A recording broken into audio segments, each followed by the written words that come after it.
don't talk anymore. I'd like to make myself believe if planet Earth turns slowly. Don't you give up, nah, nah, nah. I won't give up, nah, nah, nah. Let me love you. Let me love you.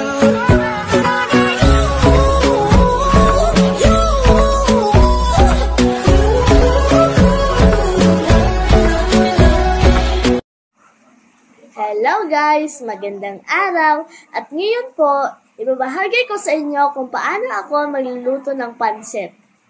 At ito po ang ating mga sangkap. Meron tayong cabbage, bell pepper, carrot, baguio beans, sibuyas, bawang, at ang ating pansit, lalagyan ko rin siya ng manok. At syempre, ang pansit. At sa akin pagluluto ng pansit, lalagyan ko rin siya ng chicken nor cubes. At dito na po lahat ang ating mga sangkap sa ating pansit. At magsisimula na po tayo. Dahil uminit na po yung kawali, lagyan po natin siya ng oil.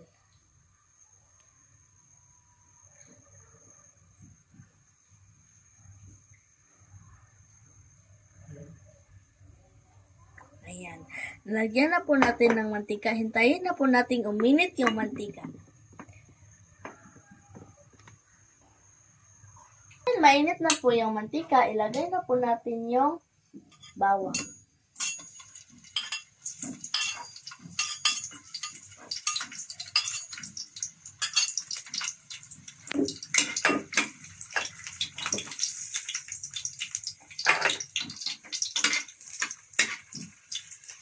Hintayin muna nating maluto yung bawang, saka natin ilagay ang sibuyas. Guys, naluto na po yung ating bawang, ilagay na po yung sibuyas.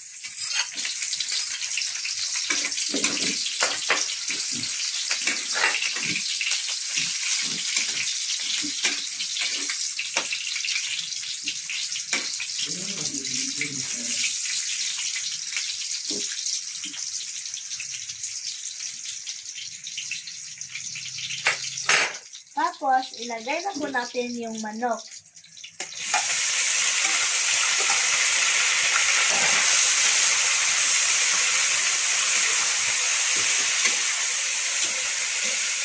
Halo-haloin muna natin para hindi yung dumikit ang manok sa kawali. At titimplahan din natin siya. Lagyan natin ng asin.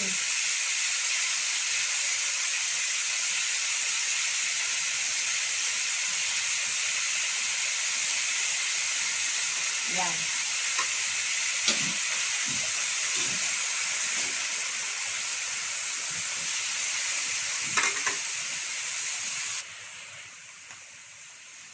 At lagyan din natin siya ng magic sarap.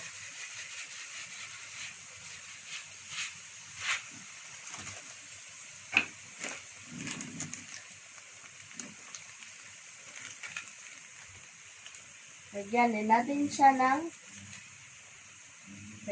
siya ng mixing. At halu-haluin natin.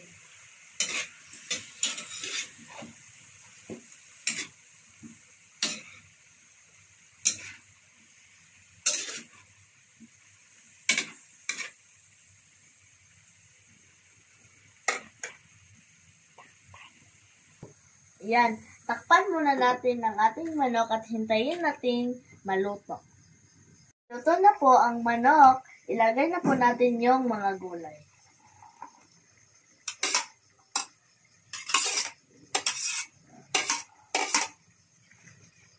Haluin po natin yung gulay at ang manok.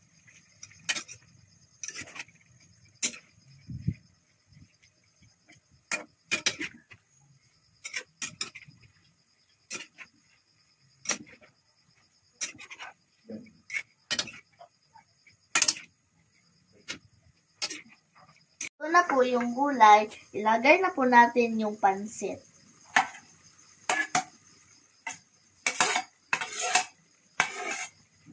Halu-haluin po natin para ma-mix po ang ating gulay at ang ating pansit.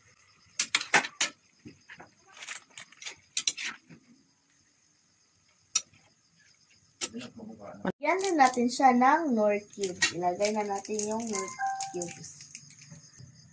Yan. Yung Knorr cubes. Halu-haluin natin.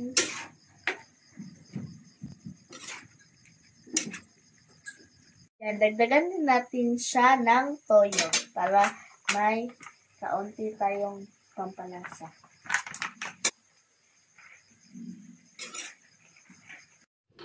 At ito na po, luto na po ang ating pansit.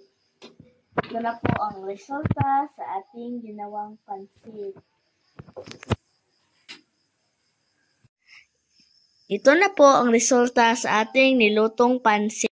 At ayan guys, titikman na po natin yung ating nilutong pansit.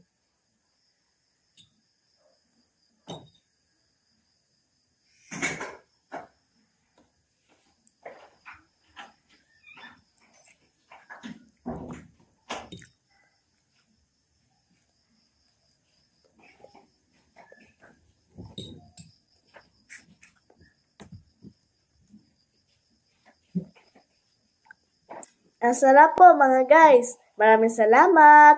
Goodbye!